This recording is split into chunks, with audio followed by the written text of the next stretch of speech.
आणि यानंतर आपण बघणार आहोत केंद्रीय मंत्री रामदास आठवले न्यूज 18 लोकमतच्या ऑफिसमध्ये कार्यालयामध्ये दाखल झालेले होतेच आणि न्यूज 18 लोकमतच्या बाप्पाचं ते आता दर्शन घेत आहेत। त्याचीच ही थेट दृश्य आपण पाहतो आहोत।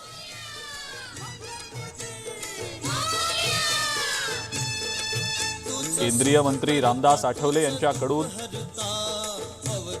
बाप्पाचं दर्शन घेतलं जात आहे।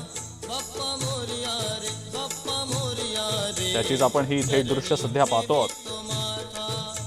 थोड्याच वेळात रामदास आठवले बाप्पाची पूजा देखील करतील।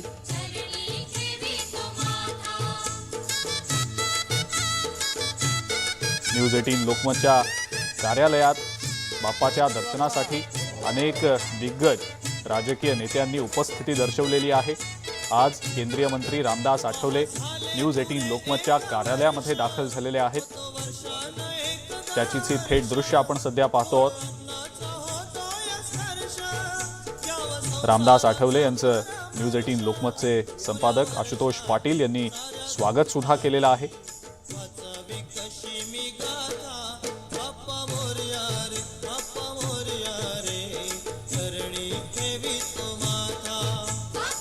केंद्रीय मंत्री रामदास आठवले आता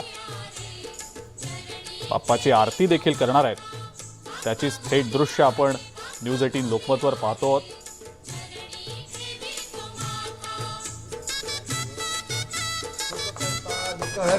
वार्ता विघ्नाची नुर्वी पूर्वी प्रेम कृपा जयाची सर्वांगी सुंदर उटी शेंदुराची कंठी झळके माळ मुक्ता फळांची जय देव जय देव जय मंगल मूर्ती हो श्री मंगल मूर्ती दर्शन मात्रे मान कामना पूर्ती जय देव जय देव रत्न खचित फरा तुझ गौरी कुमरा चंदनाची उटी कुमकुम केशरा हिरे जडित मुकुट शोभतो बरा झुणझुणती नुपुरे चरणी हागरिया जय देव जय देव जय मंगल मूर्ती ओ श्री मंगल मूर्ती दर्शन मात्रे मान कामना पूर्ती जय देव लंबोदर पीतांबर फणीवर बंधना सरळ सोंड वक्र तुंड त्रिनयना दास रामाचा वाटपा हे सदना संकटी पावावे निर्वाणी रक्षावे सुरवर वंदना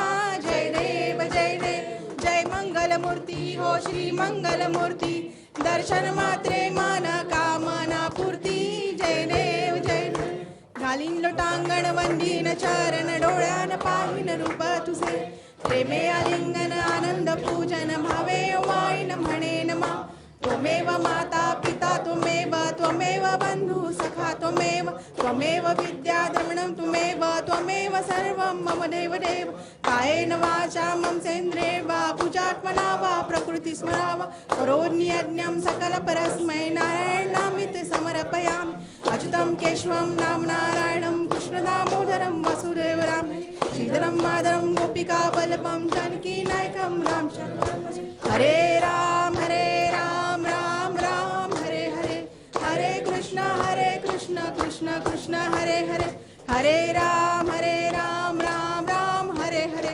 हरे कृष्ण कृष्ण कृष्ण हरे हरे गणपती बाप्पा मंगल मूर्ती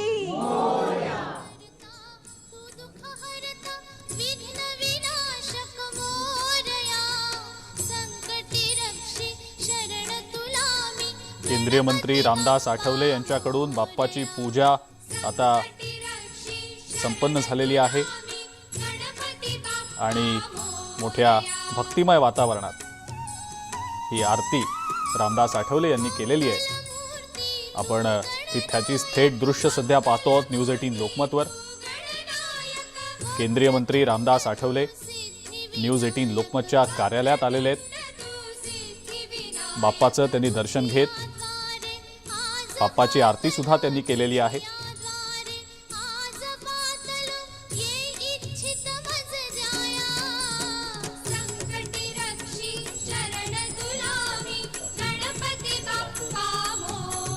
या न्यूज 18 लोकमतच्या बाप्पाच्या आगमनाच्या नंतर अनेक राजकीय नेत्यांनी दिग्गज व्यक्तींनी हजेरी लावलेली आहे न्यूज 18 लोकमतच्या बाप्पाच्या दर्शनासाठी।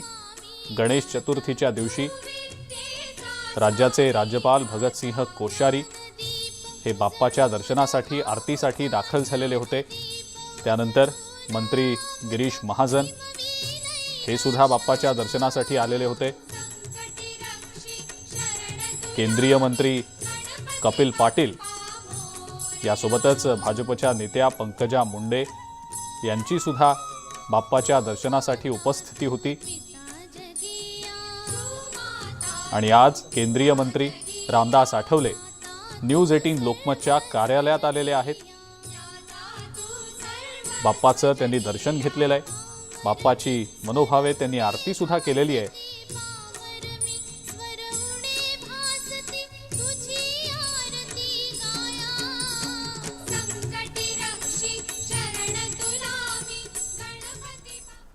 पुन्हा आपण या रामदास आठवले यांच्या आगमनाच्या सगळ्या क्षणचित्रांवर दृश्यांवर येणारच आहोत। मात्र तत्पूर्वी एक ब्रेकिंग न्यूज आपल्यापर्यंत येते ती बघूया।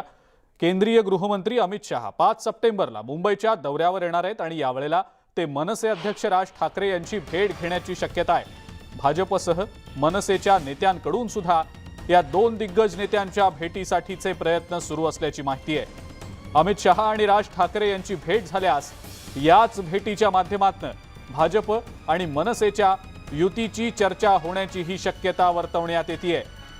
गेल्या काही दिवसांपासून राज्यातील सत्ताधारी असलेल्या शिंदे गट आणि भाजपच्या नेत्यांकडून मनसे प्रमुख राज ठाकरे यांची सातत्यानं भेट घेतली जाते। त्यामुळे भाजप आणि मनसे युती होणार असल्याची जोरदार चर्चा आता पुन्हा एकदा रंगलेली आहे।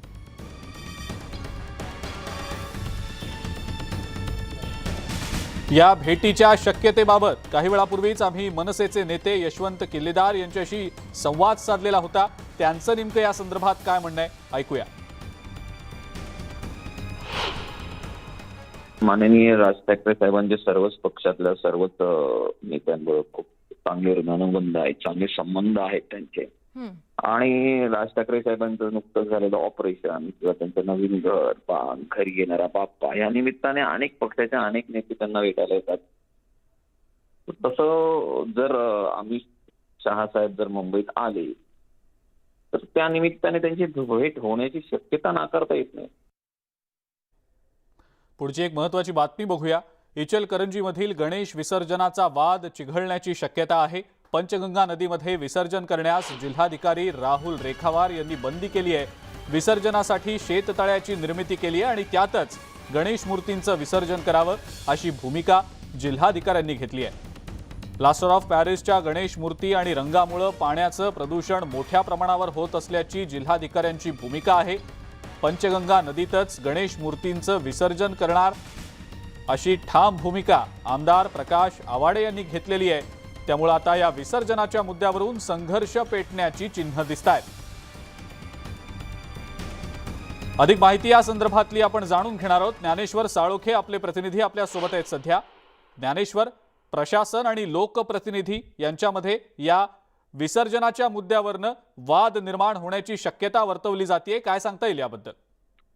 कोल्हापुरात खरं तर मूर्तीदान चळवळ रुजली असताना दुसऱ्या बाजूला आमदार प्रकाश आवाडे यांनी मात्र यावर्षी पंचगंगा नदीतच म्हणजेच वाहत्या पाण्यातच मूर्त्या विसर्जित केल्या जातील अशा पद्धतीची भूमिका घेतलेली आहे। उपमुख्यमंत्री देवेंद्र फडणवीस यांच्याकडून त्यांनी या संदर्भातलं पत्र सुद्धा प्राप्त केलं आणि त्यामुळे त्यांच्या या भूमिकेला बळकटी निर्माण झाली। मात्र जिल्हाधिकाऱ्यांनी आज या संदर्भात पत्रकार परिषद घेऊन आपली भूमिका स्पष्ट केली।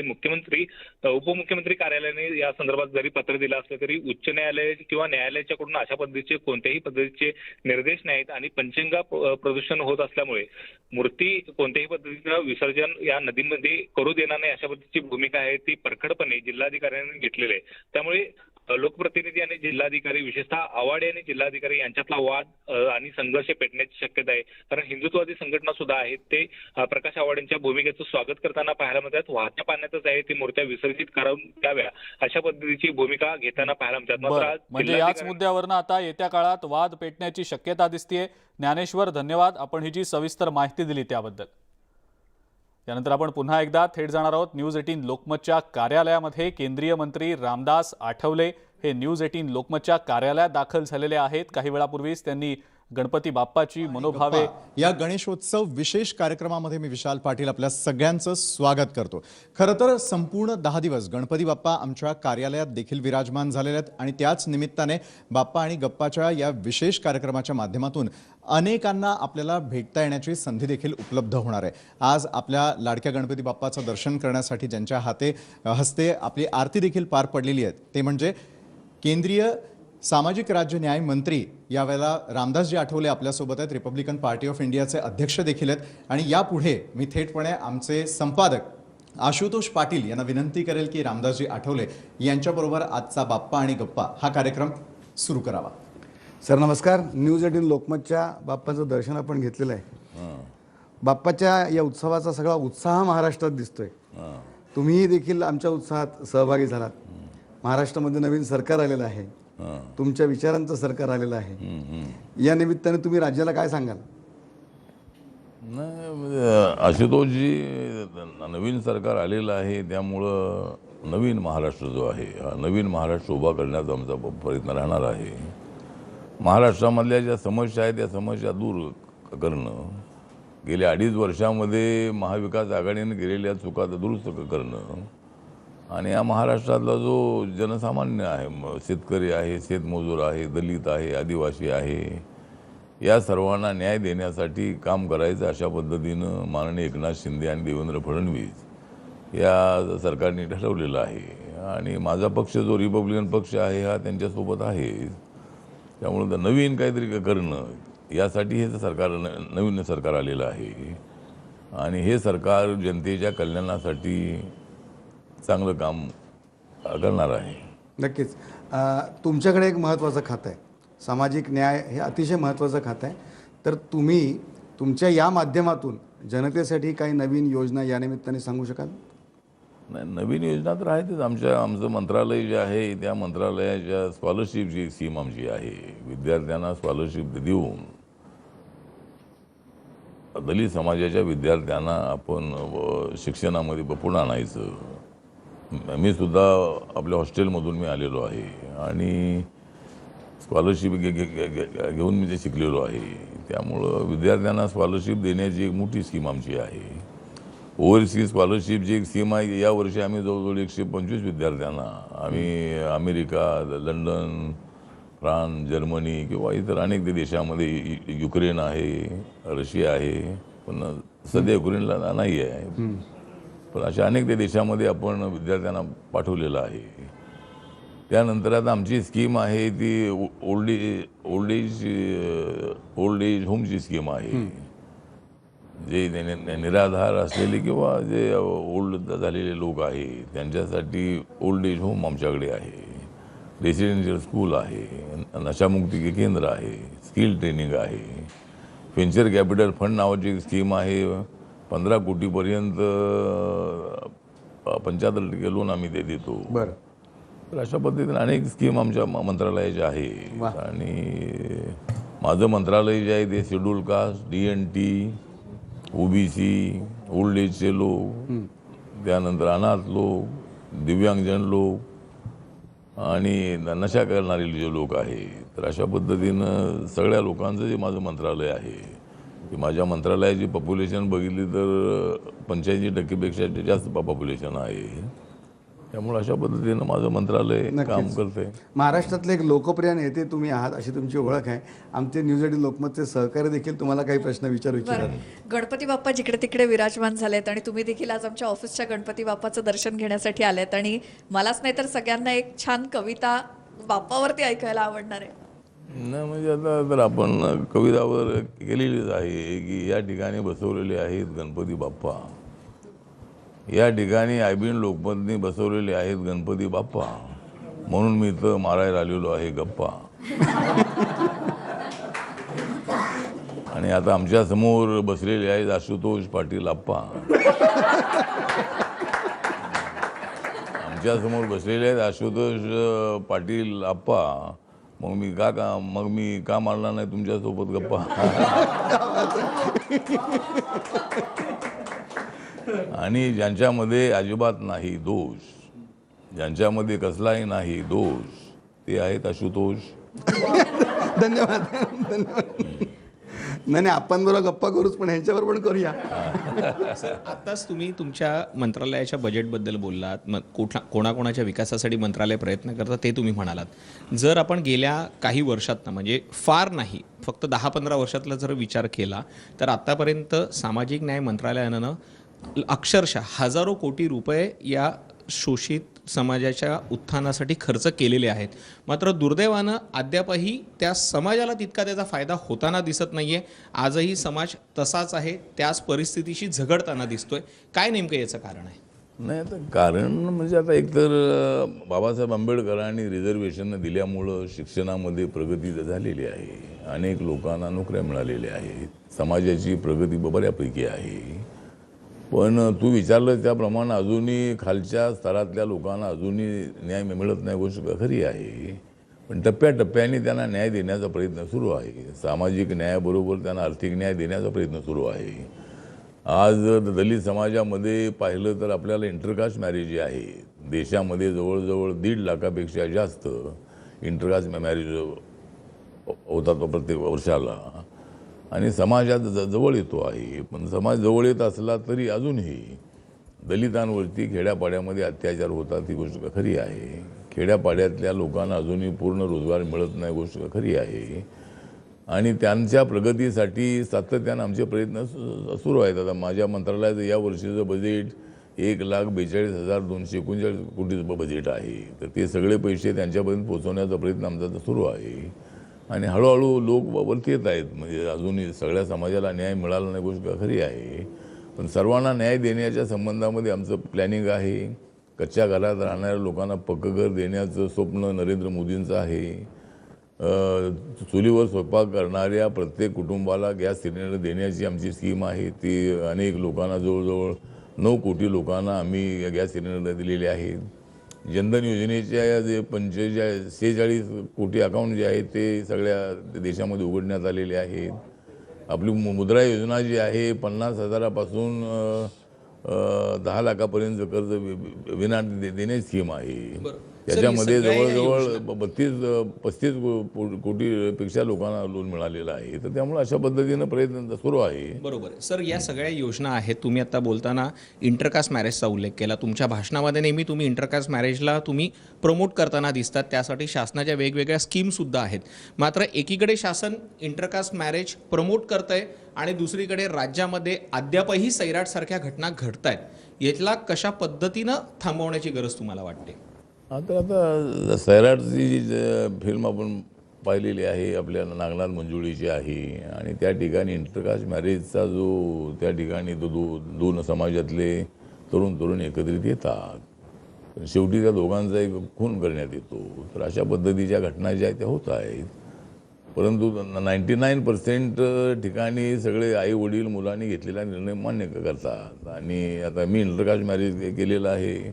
माझी बायको ब्राह्मण आहे आणि सगळे ब्राह्मण माझ्या घरी येतात.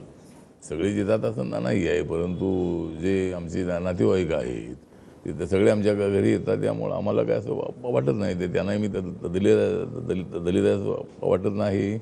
अशा पद्धतीनं समाज जवळ येतो आहे. पण तरी मी जे अगोदर सांगितलं की दलितांवरती आज अत्याचार होत आहेत, सैराटसारख्या घटना अजूनही घडत आहेत, तर त्या घडू नयेत यासाठी समाजाचं प्रबोधन होणं अत्यंत आवश्यक आहे.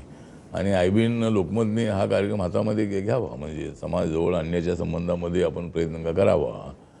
आणि लग्न जे आहे ते आता लव्ह मॅरेज होतात, पण ती प्रपोज मॅरेज जी आहे, अरेंज मॅरेज जी आहे ती सुद्धा दलित आणि सवर्णांमध्ये होणं अत्यंत आवश्यक आहे.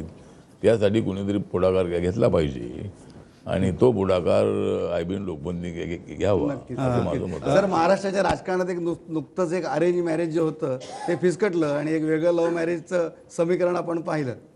त्यावर काय सांगाल? नाही, माझ्या लक्षात आलं नाही. महाराष्ट्राच्या राजकारणामध्ये जे अरेंज मॅरेज होतं महाविकास आघाडीचं अच्छा ते फिसकटलं. आणि आता नवीन शिंदे गट आणि भाजप यांचं जे नवीन प्रेम सुरू आहे आणि राज्य सुरू आहे, त्यावर काय सांगाल? नाही, त्यांचं जे होतं ते अरेंज मॅरेज होतं, पण आमचं लव्ह मॅरेज आहे. त्यामुळं आपण म्हणालात की आम्ही सगळे जवळ आलेले लोक आहोत आणि आता हे नवीन म्हणजे परवा एकनाथजींना मी भेटलो होतो त्यावेळेला मी त्यांना सांगितलं की तुम्ही आणि देवेंद्रजी आहात साथ असं आपण म्हणाला. पण मी त्यांना बोललो की मी सुद्धा आहे तुमच्यासोबत, त्यामुळे माझी आहे तुम्हाला साथ. मी त्यांना सांगितलं की माझी सुद्धा आहे तुम्हाला साथ, कारण मुख्यमंत्री आणि उपमुख्यमंत्री झालेले आहे देवेंद्र आणि एकनाथ. त्यामुळं आठवलं साहेब. आणि ही तर आहे अंदर की बात. आठवले साहेब, याला जोडून एक प्रश्न असा आहे की आता शिंदे फडणवीस सरकारचा पहिला मंत्रिमंडळ विस्तार झाला, त्यात अपक्षांनाही कुठे संधी मिळालेली नाही आहे. आता पुन्हा एक मंत्रिमंडळ विस्तार होणार आहे, त्यात अपक्षांचाही सहभाग होण्याची शक्यता आहे. अशा परिस्थितीत तुम्हाला वाटा मिळेल का, आणि वाटा मिळावा यासाठी तुमची दावेदारी कशी असेल, नेमकी काय प्लस पॉईंट आहे? म्हणजे पहिल्यांदा जरूर आम्हाला मिळाली नाही संधी, पहिल्या वेळेला आम्हाला जरूर मिळाली नाही संधी, पण आता मात्र येणार आहे आमची आंधी. त्यामुळं आता आम्हाला संधी मिळावी अशा पद्धतीची आमची मागणी आहे. देवेंद्रजीची आम्ही बोललेलो आहोत. त्यामुळे BJPच्या कोट्यातून रिपब्लिकन पक्षाला एक मंत्रिपद मिळावं अशी मागणी आपण केलेली आहे, आणि विस्ताराच्या वेळेला आपण विचार करू असल्याने आश्वासन दिलेलं आहे. पाहूया काय होतंय ते. एक वेळ अशी आहे की तुम्ही संबंध राज्यभर देशभर पायाला भिंगरी लावून दौरा केला. मी एका ठिकाणी असं वाचलं होतं की या देशात फार क्वचित अशी नेते असतील की जे देश फिरलेले आहेत. तुम्ही सगळ्यात जास्त दौरा केला, पण या तुमच्या सगळ्या व्यस्ततेत तुमचा पक्ष बांधत असताना तुम्ही स्वतःसाठी विरंगुळा नेमका कशातनं शोधता? तुम्ही सिनेमे बघता, बरं बघत असाल तर तुम्हाला कुठला अभिनेता अभिनेत्री आवडते? कारण आम्ही त्या पोस्टरवरती तुमचा तो भेदक चेहरा बघितलेला आहे. जर तुम्ही राजकारणात नसता तर तुम्हाला सिनेमा क्षेत्रात जायला आवडलं असतं का? नाही, मी जे तसा खरा सिनेमावालाच आहे मी. तर मला सुरुवातीपासून चित्रपटांची आवड होती, नाटकं बघण्याची मला आवड होती, कलाकार व्हावा अशा पद्धतीची माझी इच्छा होती. परंतु मी एकदम अचानकपणे राजकारणामध्ये आलो. जर मी राजकारणात आलो नसतो तर मी फिल्ममध्ये गेलोच असतो, आणि मी फिल्ममध्ये गेलो असतो तर दुसरे लोक इथं राजकारणात आले असते. त्यामुळं ठीक आहे, तर कलाकार होण्यामध्ये मला आनंद आहे, आणि आज मी कलाकार आहे. म्हणजे मी जरी राजकारणामध्ये असलो तरी मी काय वेळेला ज्या वेळेला काय फिल्म ॲक्टर आणि आम्ही एकत्र येतो त्यावेळेला मी त्यांना हेच सांगतो की तुम्ही फिल्ममधले कलाकार आहात, फिल्ममधले ॲक्टर आहात, पण मी संसदेमधला ॲक्टर आहे. त्यामुळे ठीक आहे, तर आपण म्हणाला तसं मला कलेबद्दल आवड आहे, संगीताबद्दल मला आवड आहे, आणि सगळ्यांशी दोस्ती करणं हे मला आवडतं, आणि हा माझा जवळचा म्हणजे काय म्हणतात त्याला. पण सर, एवढ्यात बघितलेला एखादा सिनेमा कुठला आवडला सिनेमा तुम्हाला? वेळ काढलात तुम्ही एखादा चित्रपट बघण्यासाठी? अलीकडं जे सिनेमा बघत नाही, पार्लमेंटमधून मला सिनेमा बघण्यासाठी वेळ नाही आहे. पण माझा आवडता कलाकार अमिताभ बच्चन आहे. म्हणजे डॅशिंग असणारा जो कलाकार आहे तो अमिताभ बच्चनच्या रूपाने एक चांगला कलाकार आपल्याला मिळालेला आहे, आणि अमिताभ बच्चन आपल्याला आवडतो. सर, कोरोना काळामध्ये लोक संकटात होती, टेन्शनमध्ये होती, पण तुमच्या त्या गो कोरोना गोने लोकांना एक वेगळी स्फूर्ती दिलेली. तर मला एक विचारायचं आहे की ही जी कविता करण्याची आवड आहे, म्हणजे ती उपजत म्हणायची की लहानपणापासून तुम्हाला होती, की राजकारणात आल्यानंतर त्याच्यात काही एक वेगळी आवड झाली? नाही, कविता करणं म्हणजे आता मला एक मी साहित्य संमेलनामधली भाषणं मी ऐकत होतो, आणि साहित्य संमेलनामधली भाषणं जी खुसखुशीत असायची, ही खुसखुशीत भाषणं लोकांना आवडायची, लोकांच्या लक्षामध्ये राहायची, लोकांच्या टाळ्या त्याला मिळायच्या. त्यामुळं मलाही असे मी सवयीला लावली की आपण बसल्या बसल्या यमक जुळवायचे. आणि मी पार्लमेंटमध्ये बोलत असताना मी काही ते अगोदर काही तयारी करतो असं अजिबात नाही आहे. जो विषय असतो त्या विषयावर मला जे आठवतं, तर माझं नावच आठवले असल्यामुळे मला तर आपण तो आठवतं. त्यामुळं मी असं लिहितो, आणि त्याला पार्लमेंटमध्ये सुद्धा मोठा रिस्पॉन्स मिळतो. नरेंद्र मोदींसारखे जे नेते आहे ते कधी हसत नाही आहे, पण मी नरेंद्र मोदींना हसवलेलं आहे, आणि नरेंद्र मोदींना हसवता राहुल गांधींना फसवलेलं आहे. एखादी पार्लिमेंटमधली खूप गाजलेली, त्याला खूपच प्रतिसाद मिळाली एखादी कविता आम्हाला ऐकवली तर तशी राजकारणाची? कविता तर ना, तू ते गो कोरोनाचं जर सांगितलं तर ते गो कोरोनाची घोषणा मी ते दिली होती आणि सगळ्या जगभरामध्ये माझा आवाज जाऊन पोचलेला आहे. त्यामुळं गो कोरोना मी म्हटलं होतं, आता गो कोरोना का गेलेला आहे, पण मी गो कोरोना म्हटलं होतं त्याप्रमाणे गो महाविकास आघाडी मी म्हटलं होतं. त्यामुळं आता कोरोनाही गेलेला आहे आणि महाविकास आघाडी गेलेली आहे. हां. बरं रामदास आठवलेजी, जसं सहकार्यांनी अनेक प्रश्न तुम्हाला विचारले, मला थेटपणे प्रश्न तुम्हाला हाच विचारायचा आहे की जे तुमचं राहतं घर आहे त्याच्या तळघरामध्ये जे काय आजपर्यंत दडलेलं आहे त्याविषयी महाराष्ट्रातल्या जनतेला तुम्ही सांगाल का? खरं तर त्या ठिकाणी असलेली अमाप अशी पुस्तकं आहे, त्या पुस्तकांच्या वाचनासाठी तुम्हाला वेळ कधी मिळतो? त्या ठिकाणी असलेल्या पुस्तकं सगळी वाचून झालेली आहेत का? आणि जर कोणी पुस्तक मागितलं तर ते वाचायला तुम्ही तुमच्या लायब्ररीतून देता का, तळघरातून ते काढू देता का? नाही, ठीक आहे ना, माझ्या तळघरामध्ये अनेक पुस्तकं आहेत आणि त्या ठिकाणी जर एखादा माणूस माझ्याकडे आला खुशाल, जर एखादा माणूस माझ्याकडे आला खुशाल तर मी माझं पुस्तक काढून देईल. मी माझं पुस्तक घेण्यासाठी त्या ठिकाणी आलेला असेल विशाल. नक्कीच. एक आठवण एक सांगावीशी वाटते की लॉकडाऊनच्या काळामध्ये अनेकांना ज्यावेळेस त्यांचा रोजगार बुडाला, अनेकांना म्हणजे काहींना 2 वेळेच्या जेवणाची देखील भ्रांत होती, त्यावेळेस साहेबांच्या संविधान बंगल्यावर जो कोण गेला तो कधी कोणी उपाशी नाही गेला. असे अनेक शेकडो जण सरांकडे जायचे आणि हक्कानी त्यांना जेवून पोटभर जेवू घालूनच सर पाठवायचे. खरं ते स्वतःच्या तोंडाने हे सांगत नाहीत, पण आम्हाला माहिती आहे. न्यूज लोकमतने याची बातमी देखील केली होती. सर तुमचं खरंच अभिनंदन करण्यात. सर, अनेक भाषणांमध्ये तुम्ही म्हणालात की दलित समाजाची एक शक्ती आहे, तुम्ही ज्या बाजूला असता तो पक्ष निवडून येतो, कारण की दलित समाजाची एकगठ्ठा मतं ही त्या पक्षाला मिळत असतात. मात्र दुर्दैवानं जेवढी एकगठ्ठा मतं मिळतात तेवढेच गटतट हे सुद्धा दिसून येत आहेत. आता पॅन्थर नामदेव ढसाळांच्या मृत्यूनंतर पॅन्थर संघटना पुन्हा पुनरुज्जीवित होण्याचा प्रयत्न करते आहे. मात्र असे वेगळे गटतट ठेवण्यापेक्षा सगळ्यांनी जर एकत्र आलं तर फायदा होईल का, आणि समाजाची जी शक्ती दिसायची ती दिसून येईल का? नाही, जर एकत्र आलो तर समाजाची शक्ती मोठी आहे. म्हणजे आम्ही एकदा एकत्र आलो होतो 89मध्ये, त्या 90मध्ये, त्यावेळेला शिवाजी पार्क मैदान सगळं आम्ही भरवलेलं होतं. त्यामुळं आमची एक मोठी शक्ती आहे, आमची एक मोमेंटम आहे. आंबेडकरी मुवमेंट अत्यंत स्ट्रॉंग आहे, विद्रोही आहे. जरी आम्ही सत्तेमध्ये असलो तरी आमच्या मनामधला पॅन्थर जो आहे तो पॅन्थर अजूनही गेलेला नाही आहे. आमच्या मनामध्ये अजूनही विद्रोह पेटलेला आहे. पण सगळे एकत्र येत नाही आहेत. आता मी अनेक वेळेला आवाहन केलेलं आहे सगळ्यांनी एकत्र यावं. मी 2 पावलं मागे जायला तयार आहे, मी सांगितलेलं आहे. कुठलाही निर्णय घ्यायचा असेल तर एकच निर्णय आपण घेऊया.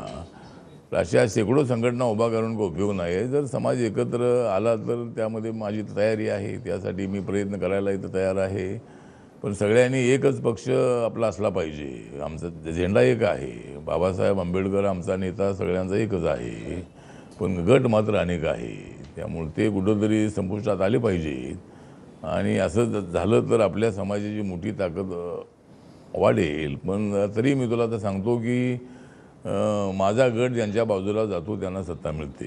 गटबाजी ही अनेक वर्षांपासून आहेच आहे, पण ज्यांच्या बाजूला माझा गट जातो त्यांना सत्ता मिळते. मी काँग्रेससोबत होतो त्यांना सत्ता मिळाली, मी काँग्रेसला सोडलं त्यांना सत्ता मिळाली नाही, मी शिवसेना भाजपसोबत आलो त्यांना सत्ता मिळाली. त्यामुळं मिळाली आणि ती का मिळाली हे सगळ्यांना कळाली. म्हणजे सत्ता जी आहे ती माझ्यामुळे ते. तुम्ही ज्यांच्या बाजूला जाता त्यांना सत्ता मिळते, पण तुमच्या बाजूवाले जे आहेत ते आता सत्तेच्या बाहेर आहेत, त्यांच्याविषयी काय सांगाल? ते सत्तेच्या बाहेर आहेत कारण मी आत असल्यामुळं ते बाहेर आहे. सर, तुम्ही दलित चळवळीचा उल्लेख केला. RPIचे जवळपास 4 तुकडे पडले RPIचे, आणि आता प्रकाश आंबेडकरांनी लोकसभा लढवली होती, त्यानंतर विधानसभा लढवली. प्रकाश आंबेडकरांच्या वंचित बहुजन आघाडीने एक खासदारी निवडून आणला.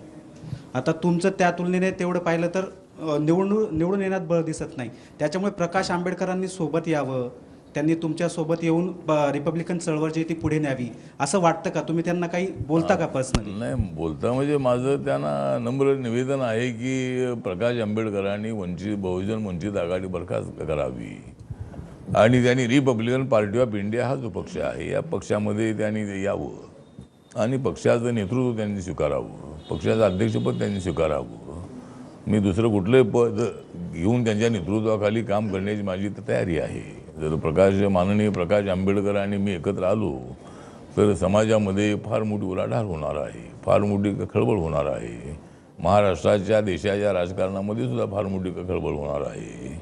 पण असं कधी भविष्यामध्ये झालं तर त्यासाठी माझी तयारी आहे. पण त्यासाठी आपण प्रकाश आंबेडकरांना जाऊन समजावून सांगा आणि जर ते ऐकत असतील तर माझी तयारी आहे. राजकारणाच्या गप्पा फार होत आहेत, पण थोडंसं मला तुमच्या घरात डोकून पाहायचं आहे. सबंध भारतामध्ये ज्याचा आवाज घुमतो त्यांच्या घरी नेमका आवाज कोणाचा सगळ्यात जास्त असतो? गृहमंत्र्यांचा असतो, आणि जर सुट्टी असेल तर मग रामदास आठवलेंची तिथे घरातला प्रमुख व्यक्ती म्हणून काय मागणी असते, काय फरमाईश असते, ते चलती असते का? नाही म्हणजे नाही, घराच्या बाहेर आलो की मोठा आवाज माझा असतो आणि घराच्या आतमध्ये गेलो की मोठा आवाज तिचा असतो. त्यामुळे तिलाही ते स्वातंत्र्य आहे. पण कधी आमचे भांडणं होत नाही आहेत. म्हणजे माझे दौरे सारखे असतात. मी आज इथे आहे, उद्या बेंगलोरला आहे, परवा हैदराबादला आहे, नंतर दिल्लीत आहे, नंतर मुंबईत आहे, असे सारखे दौरे माझे असतात. तरी माझी पत्नी जी आहे ती मला तिनं ॲडजस्ट केलेलं आहे. माझे दौरे, माझा सगळा स्वभाव जो आहे तो तिनं ॲक्सेप्ट केलेला आहे आणि आमच्यामध्ये काही भांडणं होत नाही आहेत. आणि आमच्यामध्ये भांडणं होत नाहीत, तुम्ही काहीतरी मध्ये बोलून आमच्यामध्ये भांडणं लावू नका. पण अगदी एक अनौपचारिक प्रश्न, कधी असं असतं ना की कुठल्याही पत्नीला आपल्या पतीबद्दलचं कौतुक असतं, ती कौतुकाने म्हणते की आमचे हे तर अमिताभच, आमचे हे तर अमुकच, तसं ताई काही तुमच्याबद्दल उल्लेख करताना कसा करतात, म्हणजे नेमका कॉम्प्लिमेंट? नाही, माझ्याबद्दल काय अमिताभ किंवा असं कोणी असं ते म्हणत नाही. मला ती मीच आहे असं म्हणते. अच्छा, त्यामुळं तसा काही विषय नाही आहे. चला, एक थोडंसं शेवट हो, अगदी या सगळ्या याच्यात म्हणजे ज्यावेळेस तुम्हाला सुट्टी असते तेव्हा नेमकं सुट्टीच्या दिवशी तुम्हाला घरात बसून काय नेमकं करायला आवडतं? म्हणजे तुम्ही वाचन करता, आणि त्यातल्या त्यात बऱ्याच वेळेस लोकांच्या मनात प्रश्न असतात की जो नेता आपल्या कार्यकर्त्यांना घरी आल्यानंतर अगदी पंक्तीला बसवतो, त्यांना जीव खाऊ घालतो, त्याला स्वतःला नेमकं काय खायला आवडतं, त्याचं फेवरेट काय? नाही, मला आवडते, मला मेथीची भाजी आवडते, मला बाजरीची भाकरी आवडते, बोंबीलची चटणी मला आवडते, आणि मला गावठी चिकन आवडतं. ओके. चला, सर, मला शेवटचा प्रश्न, तुमच्या तळघरामध्ये बऱ्याच पुस्तकांचा संग्रह आहे आणि तुम्हाला वाचनाची भरपूर आवड आहे, तर राज्यातल्या तरुणांना तुम्ही कुठली पुस्तकं वाचण्यास सांगणार आहात? चांगली पुस्तकं तरुणांना हे सांगे आपण वाचलं पाहिजे. जर जीवनामध्ये आपल्याला वाचायचं असेल तर वाचलं पाहिजे, आणि वाचून आपल्याला फील्ड वर्क जे आहे ते फील्ड वर्क केलं पाहिजे. एक तर मला रोज कमीत कमी 400-500 लोक मला भेटतात. मी दिल्लीमध्ये असलो तरी मला सगळ्या जातीचे धर्माचे लोक भेटतात, आणि अनेक लोकांना माहीत आहे की माझ्याकडे अपॉइंटमेंटची आवश्यकता नाही. त्यामुळं डायरेक्ट माझ्याकडे येणाऱ्या लोकांची संख्या मोठी आहे.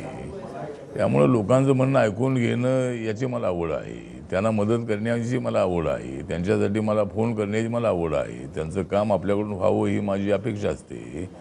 आणि त्याप्रमाणे माझा वेळ जो आहे तो मॅक्झिमम एका दिवसाला 12-12, 14-14 तास मी लोकांना भेटत असतो माझे दौऱ्यांना नसताना.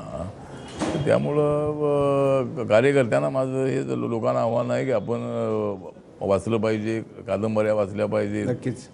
सर, तुमची आवडती कादंबरी कोणती? आतापर्यंत मला भरपूर आवडलेली कादंबरी खूप. ठीक आहे, आता त्याच्या अनेक कादंबऱ्या माझ्या आवडीच्या आहेत. त्यातली एखादी सर, एक. चला, ठीक आहे. एक शेवटचा प्रश्न, सर, खरंच छान वाटलं, म्हणजे तुम्ही इतक्या मनमोकळ्या गप्पा मारल्यात, बाप्पाच्या समोर बसून आपण बोलतोय, आमच्या सगळे सहकाऱ्यांची साथ होती. असाच तुमच्या हातून आणखीन चांगलं एक सामाजिक कार्य होत राहावं ही सगळ्या देशाची, महाराष्ट्राची अपेक्षा आहे, आणि तुमच्या पुढच्या वाटचालीला मनापासून. आणि मी शेवटी एवढं सांगतो की या देशाच्या राजकारणामध्ये, महाराष्ट्राच्या राजकारणामध्ये माझी आहे चांगली पद. देशाच्या आणि महाराष्ट्राच्या राजकारणामध्ये माझी चांगली आहे पद, कारण माझ्या पाठीशी उभं आहे IBN लोकमत. धन्यवाद.